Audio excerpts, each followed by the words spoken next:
पिछले वर्ष सितंबर अक्टूबर माह से एक समाचार सुर्खियों में है और वो है आग का। लगातार आग की घटनाएं सुनने को मिल रही हैं। कभी गोदामों में आग, कभी बिल्डिंग्स में आग, कभी कारखानों में और कभी सड़क पर भी आग के दृश्य देखने को मिल रहे हैं। जनवरी 25 से तो आग की घटनाएं पूरे विश्व में चर्चा का विषय बनी हुई हैं। अमेरिका के जंगलों की आग हॉलीवुड तक पहुंच गई और वहां बड़ी बड़ी सेलिब्रिटीज की बिल्डिंग्स में भी आग लग गई। भारत में कश्मीर के, हिमाचल के जंगलों में, जहां पर कि ठंड का समय था, आग का तांडव देखने को मिल रहा है और नाना प्रकार से आग की घटनाएं रोज सुनने को मिल रही हैं, जिसमें ना सिर्फ करोड़ों अरबों की संपत्ति जली है, लेकिन सैकड़ों हजारों जानें भी इसमें चली गई हैं। और जब हम आग के विषय में बाइबल में देखते हैं तो उत्पत्ति से लेकर प्रकाशित वाक्य तक आग की चर्चाएं हैं, वर्णन है और आग के विषय में बहुत सारी बातें बाइबल में भी दी गई हैं। कई रूप में आग को हम बाइबल में देखते हैं और ये हमारे जीवन के लिए कुछ सीखने का, कुछ विचार करने का, कुछ मनन चिंतन करने का एक विषय है कि हम सोचें इस आग के विषय में, जिस पर हम चर्चा तो कर रहे हैं, लेकिन ये किस रूप से हमारे जीवनों पर भी प्रभाव डालती है। सबसे पहले हम देखते हैं आग परमेश्वर की उपस्थिति का प्रतीक है। जब हम निर्गमन उसके 3 अध्याय के 6वें पद में जाते हैं, मूसा होरे पर्वत के पास अपनी भेड़ बकरियों को चरा रहा है और तब वो देखता है कि एक झाड़ी है जो जल रही है लेकिन भस्म नहीं होती। और यह अपने आप में एक अद्भुत दृश्य था, क्योंकि आग का जो गुण है और वो जलाकर भस्म कर देती है, लेकिन मूसा देखता है कि ये झाड़ी जल तो रही है और काफी देर से जल रही है, लेकिन भस्म नहीं होती। और तब वो इस दृश्य को देखने के लिए पास जाता है और वहां पर वो एक आवाज को सुनता है, मैं तेरे पिता का परमेश्वर और इब्राहिम का परमेश्वर, इसहाक का परमेश्वर और याकूब का परमेश्वर हूं। तब मूसा ने, जो परमेश्वर की ओर निहारने से डरता था, अपना मुंह ढांप लिया। फिर यहोवा ने कहा, मैंने अपनी प्रजा के लोग जो मिस्र में हैं निश्चय देखा है और उनकी जो चिल्लाहट मेरे कानों में पड़ी है और मैंने उन पर चित्त लगाया है और इसलिए अब मैं आया हूं। और यहां पर इस जलती हुई झाड़ी में आग के रूप में परमेश्वर अपनी उपस्थिति को मूसा पर प्रकट कर रहा है कि मैं अपनी प्रजा इस्राएल के दुख को देखता हूं, उनके कराहने को सुनता हूं और अब उनके छुटकारे के लिए मैं आ गया हूं। और जब हम निर्गमन उसके 19वें अध्याय के 18वें पद में जाते हैं और वहां पर हम देखते हैं सीनै पर्वत पर परमेश्वर आग में होकर इस्राएलियों पर प्रकट होता है। इस्राएली मिस्र की गुलामी से छूट गए हैं और बढ़ते बढ़ते सीनै पर्वत के पास पहुंचे हैं और यहोवा जो आग में होकर सीनै पर्वत पर उतरा था, इस कारण समस्त पर्वत धुएं से भर गया और उसका धुआं भट्टे का सा था और समस्त पर्वत बहुत कांप रहा था। परमेश्वर यहां पर भी अपनी उपस्थिति को इस्राएलियों के ऊपर आग के रूप में प्रकट करता है। और सीनै पर्वत आग से प्रज्वलित है, लेकिन वो जल नहीं रहा, उसके पेड़ नहीं जल रहे, लेकिन वहां पर परमेश्वर की उपस्थिति की आग जो है वो भस्म नहीं करती, वो नष्ट नहीं करती, लेकिन अपनी उपस्थिति को मनुष्यों के सामने प्रकट करती है। उसकी आग जो है वो ये दिखाती है कि मैं यहां पर हूं। मूसा को भी उसने होरे पर्वत पर इसी रीति से दर्शन दिया, और इस्राएलियों पर भी सीनै पर्वत में वो इसी रीति से प्रकट होता है। आग परमेश्वर की सामर्थ को भी प्रकट करती है। परमेश्वर सर्व सामर्थी है और वो अपनी सामर्थ को कई बार आग के माध्यम से भी प्रकट करता है। जब हम पहला राजा उसके 18वें अध्याय में जाते हैं और उसके 38वें पद को देखते हैं, और वहां पर एक दृश्य है।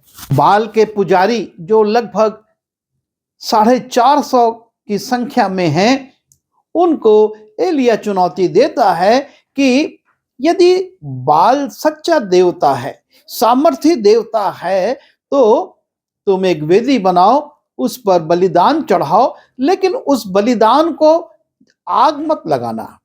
बाल आग गिराकर उस बलिदान को भस्म करे। और बाल के पुजारी एलिया की चुनौती को स्वीकार करते हैं और सुबह से लेकर शाम तक बाल का आह्वान करते हैं। उसकी वेदी के चारों ओर वो उछलते कूदते अपने आप को घायल करते हैं कि बाल आग गिरा ताकि तेरी सामर्थ प्रकट हो, लेकिन शाम तक बाल आग नहीं गिरा पाता। और तब एलिया इस्राएलियों से कहता है, मेरी ओर आओ और मैं वेदी बनाता हूं और उस पर बलिदान चढ़ाता हूं और उस पर पानी डालो, मैं प्रार्थना करूंगा। और एलिया प्रार्थना करता है, तब यहोवा की आग आकाश से प्रकट हुई और होमबलि को लकड़ी और पत्थरों और धूली समेत भस्म कर दिया और गड्ढे का जल भी सुखा दिया। ये देख सब लोग मुंह के बल गिरकर बोल उठे, यहोवा ही परमेश्वर है, यहोवा ही परमेश्वर है।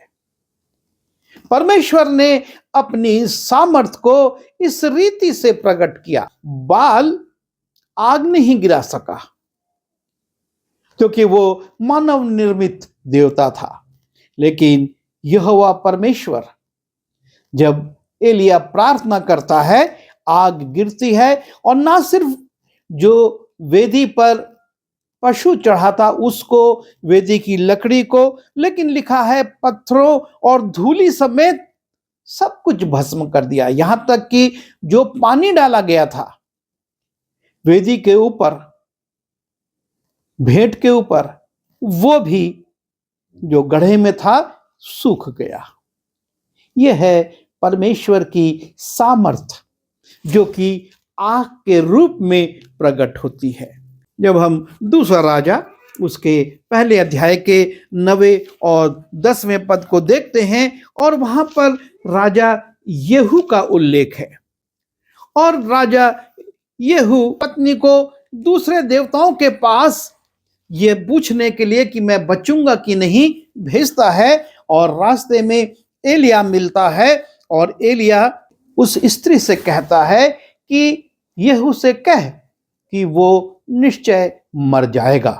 और जब येहू को ये बात मालूम होती है, वो अपने 50 सिपाहियों को और एक सेनापति को एलिया को लाने के लिए भेजता है।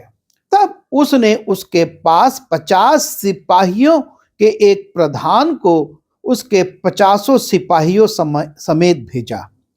प्रधान ने उसके पास जाकर क्या देखा कि वो पहाड़ की चोटी पर बैठा है और उसने उससे कहा, हे परमेश्वर के भक्त, राजा ने कहा है कि तू उतर आ।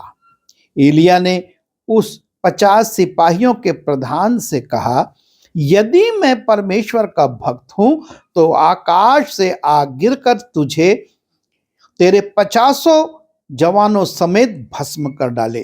तब आकाश से आग उतरी और उसके 50 समेत उन्हें भस्म कर दिया।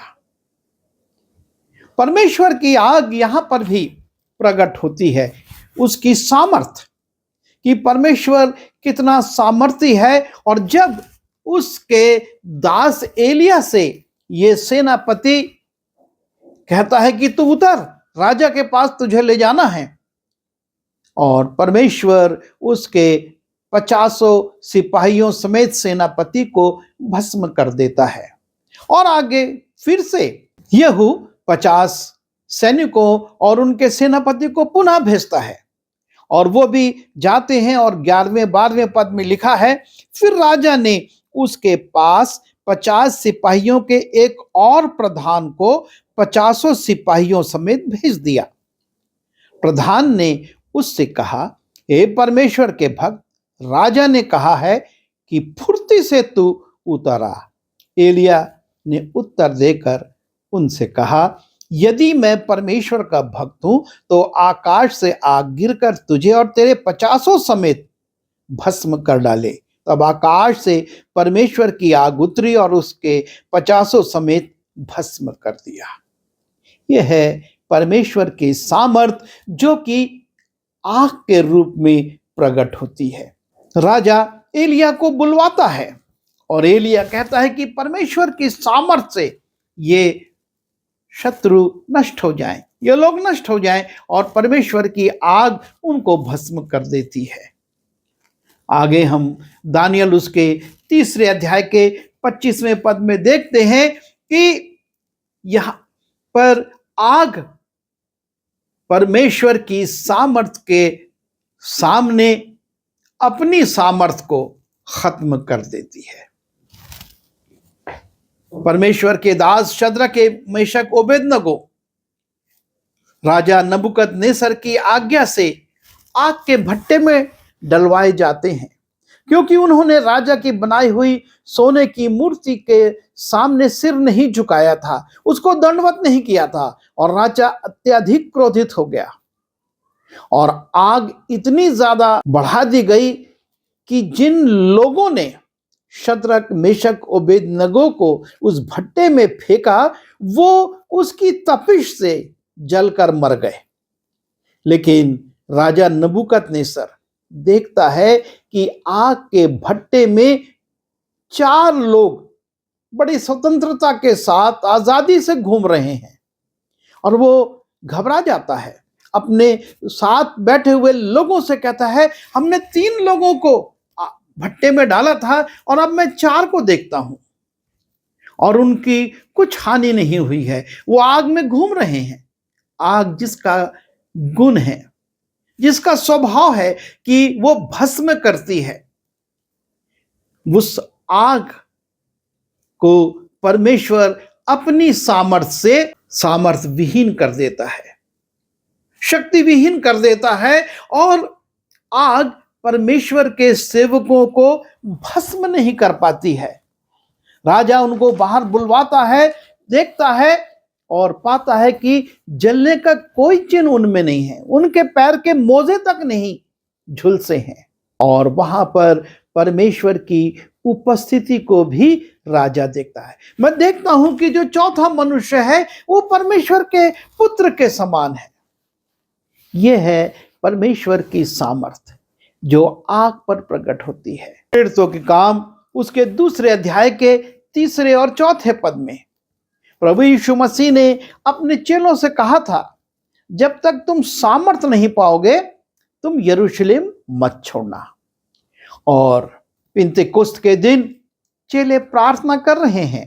प्रार्थना करते हुए बड़ी सनसनाहट होती है, और आग की सी जलती हुई जीभें हर एक पर उतर आती हैं। परमेश्वर की सामर्थ आग के रूप में उन प्रार्थना करने वालों के ऊपर उतर आती है। और लिखा है, कि वो प्रत्येक पर ठहर गई और वो पवित्र आत्मा से भर गए और अन्य अन्य भाषा में जो लोग वहां पर थे उनकी भाषाओं में, अलग अलग भाषाओं में वो प्रचार करने लगे, क्योंकि वो परमेश्वर की सामर्थ से भर गए थे और वो सामर्थ आग के रूप में उनके ऊपर उतरी थी और उन पर ठहर गई थी। आग न सिर्फ परमेश्वर की सामर्थ को प्रकट करती है, लेकिन परमेश्वर की परख को भी प्रकट करती है। पहला कुरिन्थी उसके 3 अध्याय में जाते हैं और उसके 13वें पद से 15वें पद को देखते हैं और वहां पर पौलुस कहता है, तो हर एक का काम प्रकट हो जाएगा, क्योंकि वो दिन उसे बताएगा, इसलिए कि आग के साथ प्रकट होगा और वो आग हर एक का काम परखेगी कि कैसा है। जिसका काम उस पर बना हुआ स्थिर रहेगा वो मजदूरी पाएगा, पर यदि किसी का काम जल जाएगा तो वो हानि उठाएगा। ये आग जो है ना सिर्फ भस्म करती है, लेकिन ये आपके और मेरे काम को भी जो हम इस पृथ्वी पर कर रहे हैं, परमेश्वर की परख की आत्मा उसे परखेगी और यदि वो काम स्थिर रहे तो निश्चय हम मजदूरी पाएंगे, उपहार पाएंगे, परमेश्वर से इनाम को पाएंगे। और यदि नहीं, अर्थात यदि वो काम जल गए तो हमको हानि उठाना पड़ेगी। आग शुद्धता का भी प्रतीक है। जब हम नीति वचन में जाते हैं, सोने की शुद्धता आग से ही परखी जाती है। जो चीज सोना नहीं है वो जल जाती है और सोना कुंदन बनकर सामने आ जाता है।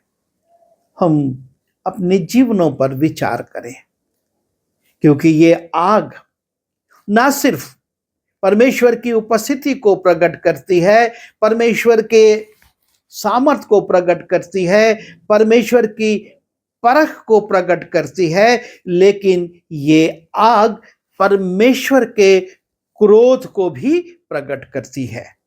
जब हम लय व्यवस्था उसके 10वें अध्याय के पहले और दूसरे पद में जाते हैं और वहां पर कुछ याजकों का उल्लेख है और ये हारून के पुत्र हैं जिनका कि याजक के रूप में अभिषेक किया गया था।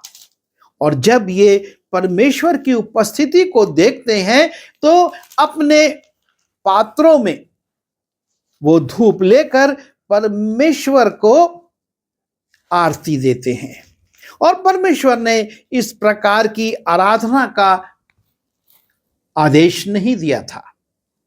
तब नादाब और अबीहू नामक हारून के 2 पुत्रों ने अपना अपना धूपदान लिया और उसमें आग भरी और उसमें धूप डालकर उस ऊपरी आग की, जिसकी आज्ञा यहोवा ने नहीं दी थी, यहोवा के सन्मुख आरती दी। और जब वो ऐसा कार्य करते हैं, परमेश्वर इसको स्वीकार नहीं करता, परमेश्वर क्रोधित हो जाता है। तब यहोवा के सन्मुख से आग निकलकर उन दोनों को भस्म कर दिया और वो यहोवा के सामने मर गए।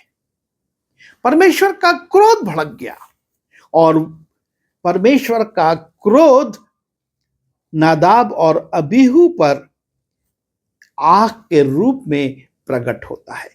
परमेश्वर के सन्मुख से आग निकलकर उन दोनों को भस्म कर देती है। वो दोनों वहीं पर जलकर मर जाते हैं। उसके 11वें अध्याय के पहले 3 पदों को देखते हैं और वहां पर हम पाते हैं कि इस्राएली परमेश्वर पर बड़बड़ा रहे हैं और जब वो बड़बड़ाते हैं और तब परमेश्वर उनके बड़बड़ाने को सुनता है। फिर वे लोग बड़बड़ाने और यहोवा के सुनते बुरा कहने लगे। निदान यहोवा ने सुना और उसका कोप भड़क उठा। जब परमेश्वर ने इस्राएलियों के बड़बड़ाने को सुना, वो क्रोधित हो गया और यहोवा की आग उनके मध्य में जल उठी और छावनी के एक किनारे से भस्म करने लगी। परमेश्वर का क्रोध आग के रूप में छावनी में प्रकट होता है और छावनी को भस्म करने लगता है। और तब लोग मूसा के पास जाते हैं और मूसा प्रार्थना करता है और परमेश्वर की जो आग जल उठी थी वो शांत हो जाती है। परमेश्वर आग के माध्यम से अपने क्रोध को प्रकट करता है। जो चीज वो पसंद नहीं करता, यदि वो की जाती है, जो कार्य वो पसंद नहीं करता वो किया जाता है, परमेश्वर का क्रोध आग के रूप में इस्राएलियों पर और नादाब और अबीहू पर प्रकट हो जाता है कि परमेश्वर क्रोधित है। और आग परमेश्वर के दंड को भी प्रकट करती है। उत्पत्ति उसके 19वें अध्याय के 24वें, 25वें और 28वें पद में हम देखते हैं सदोम और अमोरा के विषय में, जिसमें पाप भर गया था। और तब परमेश्वर का दंड उन नगरों पर आ जाता है और वो उन नगरों पर आग और गंधक बरसती है और वो नगर पूरे भस्म हो जाते हैं, क्योंकि परमेश्वर का दंड उन पर आ गया था। परमेश्वर ने बहुत अवसर दिए थे। अब्राहम ने प्रार्थना की थी 50 धर्मी हो, और करते करते ईश परमेश्वर कहता अगर वहां 5 धर्मी भी होंगे तो मैं उन नगरों को छोड़ दूंगा, लेकिन वहां 5 भी नहीं थे और तब परमेश्वर का दंड आ जाता है। और हम प्रकाशित वाक्य में भी देखते हैं, जब हम 20वें अध्याय के 14वें पद को देखते हैं, 19वें अध्याय के 20वें पद को देखते हैं या 21वें अध्याय के 8वें पद को देखते हैं, नरक का उल्लेख वहां पर किया गया है जो आग से दहक रहा है और जिसमें वो लोग जिनका नाम जीवन की पुस्तक में नहीं मिलेगा वो डाल दिए जाएंगे, उस अथाह कुंड में वो डाल दिए जाएंगे और परमेश्वर का दंड वो उठाएंगे। अनंत काल तक के लिए वो उस दंड को उठाते रहेंगे। और एक बहुत महत्वपूर्ण बात और है, और वो हम देखते हैं दूसरा पतरस उसके 3 अध्याय के 7वें पद में लिखा हुआ है, पर वर्तमान काल के आकाश और पृथ्वी उसी वचन के द्वारा इसलिए रखे हैं कि जलाए जाएं। इस पृथ्वी का अंत भी आग से होने वाला है। परमेश्वर उस दंड को देने वाला है इस पृथ्वी को भी, पर वर्तमान काल के आकाश और पृथ्वी उसी वचन के द्वारा इसलिए रखे हैं कि जलाए जाएं और वो भक्तिहीन मनुष्यों के न्याय और नाश होने के दिन तक ऐसे ही रखे रहेंगे। ये पृथ्वी जलाई जाने वाली है और इसलिए जब हम वर्तमान में आग के समाचारों को पढ़ते हैं हम उन्हें हल्के में ना लें, लेकिन परमेश्वर के वचन को देखें। परमेश्वर का वचन आग के विषय में क्या कहता है।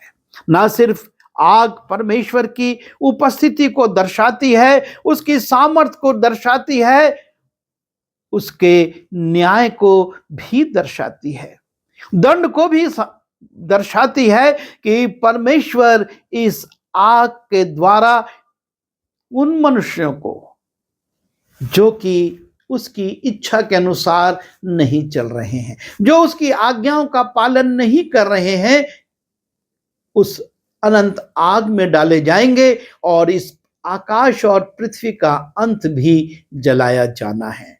प्रभु हमारी सहायता करे कि हम इस अनंत आग से बच सकें और अपने आप को उस अनंत शांति के योग्य बना सके जो परमेश्वर देना चाहता है। आइए प्रार्थना करें।